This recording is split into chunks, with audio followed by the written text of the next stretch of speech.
이번 시간에는 우리 UI 설계 도구에 대해서 같이 한번 살펴보도록 하겠습니다. UI 설계 도구라는 건 말 그대로 UI 설계를 할 때 사용되는 그런 도구들을 보고 우리가 UI 설계 도구라고 하는 거고, 우리가 만약에 내가 건물을 짓고 싶어요. 건물을 지으려면 바로 그냥 건물을 지어버리는 게 아니라 뭘 먼저 해요? 우리가 설계 도면을 먼저 그려야 되겠죠. 그래서 1층은 이렇게 이런 구조로, 2층은 이런 구조로, 3층은 이런 구조로 하겠다. 그렇게 해서 이제 설계도를 그려요. 그것처럼 이제 UI를 제작할 때도 이제 여러 가지 이제 설계 도구를 이용해서 우리가 설계를 해요. 자, 그때 이제 와이어 프레임이라는 것부터 보자고요. 우리 와이어 프레임이라는 거는 페이지에 대해서 이제 개략적인 레이아웃이 됐든 아니면 뼈대 같은 것들, 그런 것들을 이제 설계하는 도구를 보고 우리가 와이어 프레임이라고 합니다. 얘는 이제 주로 우리 사람들이 바쁠 때 이제 손으로 지금처럼 이렇게 그림을 그려서 이런 식으로 이제 우리가 만들어내요. 이런 걸 보고 우리가 와이어 프레임이라고 해요. 맨 처음에 이제 메인 메뉴에 들었을 때는 이렇게 하겠다. 여기서 이제 뭘 클릭했을 때는 어떻게 되고, 뭐 클릭했을 때는 이렇게 되고, 뭐 클릭했을 때는 이렇게 되게 하겠다. 해서 전체적으로 이런 형태로 내가 구성하겠다.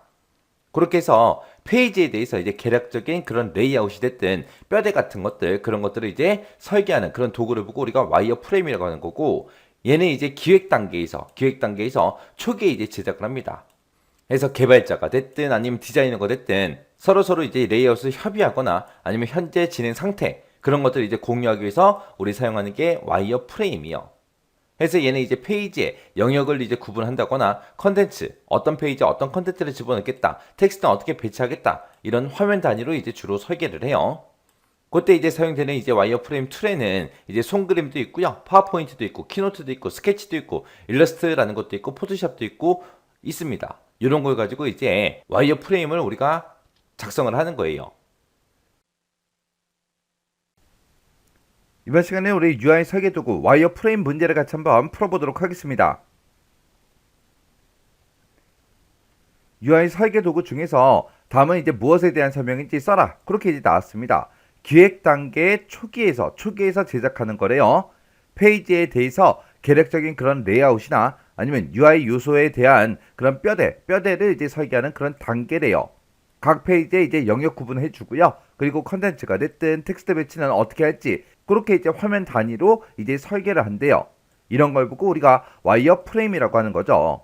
우리 UI 설계 도구에 보게 되면 와이어 프레임이라는 것도 있고요. 목업이라는 것도 있고 스토리보드라는 것도 있고요. 프로토타입이라는 것도 있고 유스 케이스도 있고 그렇게 이제 여러 가지가 있습니다.